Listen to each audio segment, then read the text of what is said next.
Aerith's death in FF7 Rebirth was meant to be subversive. I believe Square wanted to appease each side of the fanbase, those who wanted Aerith to live in Rebirth, and those who preferred her fate as in the original. I think this is why Aerith's death and the ending in Rebirth received mixed reviews. So, did Aerith die in Rebirth, or is she alive? I am 100% confident that Aerith has died in Rebirth. I know there's a world where Cloud saved Aerith, but is that really what happened? I want you guys to look at this scene very closely.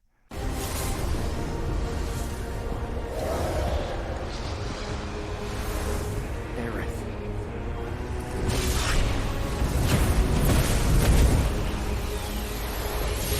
Did you catch that? Here, let me slow it down for you.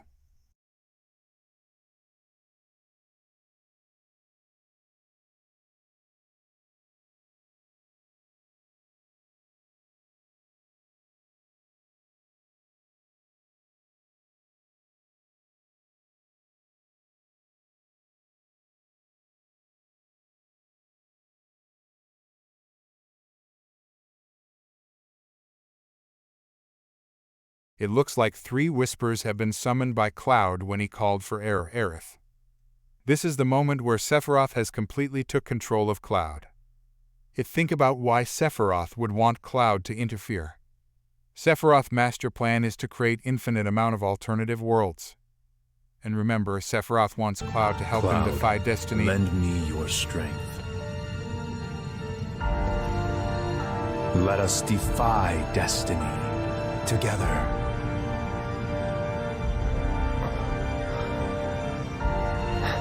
Remember, the White Whispers are controlled by omniscient Aerith, and they battled the party to stop them from reaching Aerith.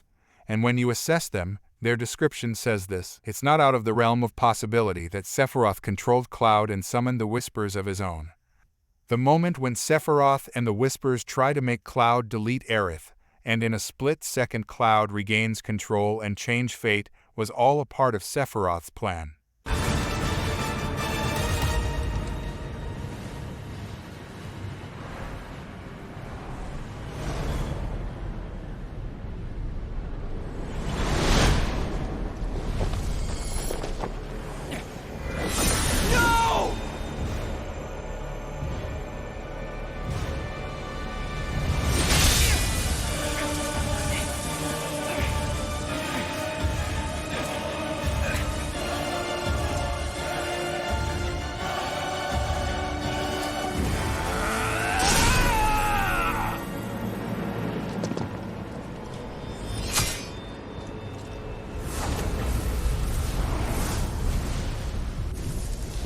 Right before Cloud intercepts Sephiroth's blade, we see a few whispers go into Cloud's sword.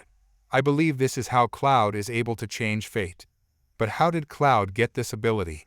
Well, Sephiroth and Aerith have the ability to control the whispers, and both Sephiroth and Aerith are omniscient.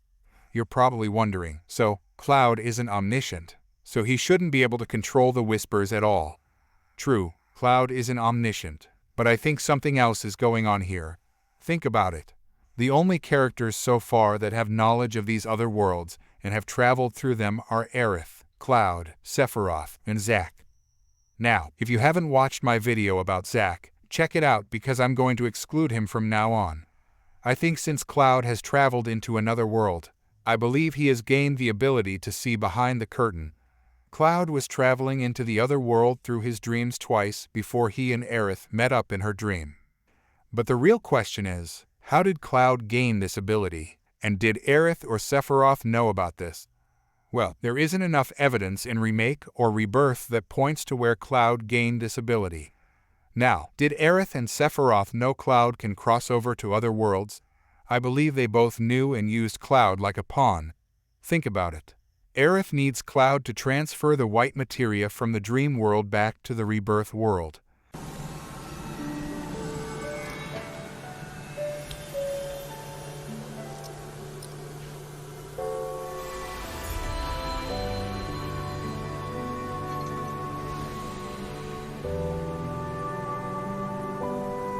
Thanks for returning it to me, Cloud. I appreciate it.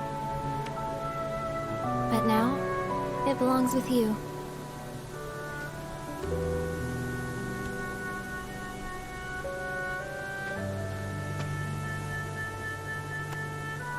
It looks empty.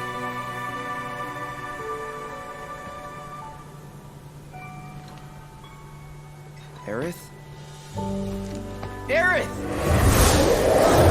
So why can't Aerith do this herself?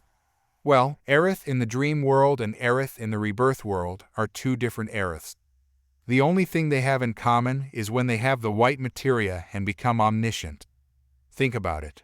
We haven't seen any Aeriths travel to another world, but the white whispers seem to be able to travel through any other world, and I believe this is the same case for Sephiroth.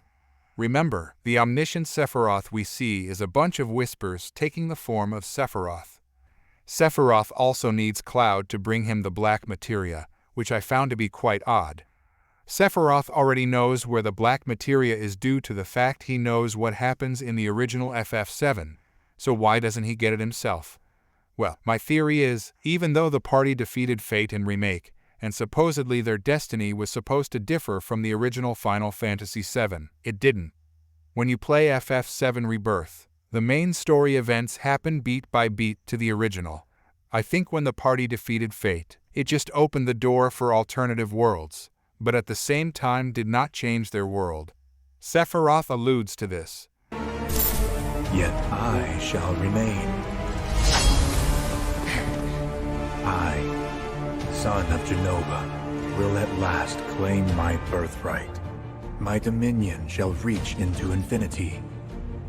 It shall encompass worlds unbound by fate, and histories unwritten.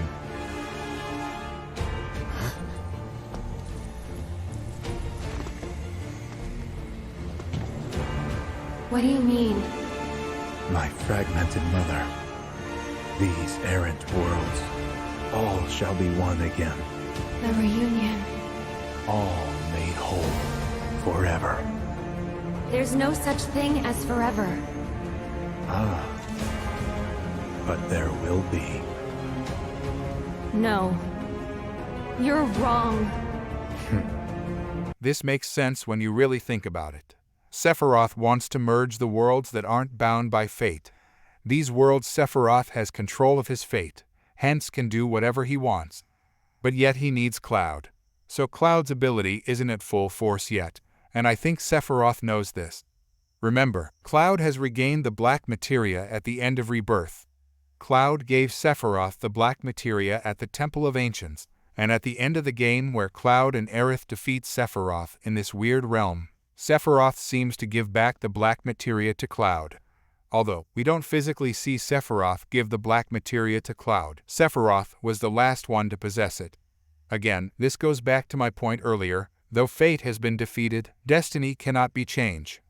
In the original, Cloud reclaims the black materia again after defeating Jenova in Disc 2 on the path to the Northern Cave. Not much has changed in Rebirth, except some events happens earlier or a little bit different, but the outcome is still the same. To summarize all this, I think Cloud was being controlled by Sephiroth the entire time heading towards Aerith's death. Sephiroth, knowing Cloud wouldn't help him defy destiny, controlled Cloud at the moment where Cloud would second-guess himself and regret for the rest of his life. In the end, Cloud did in fact help Sephiroth defy destiny. All he needed was a little push. Leave me out of it. How very stubborn of you. Perhaps you need a little push.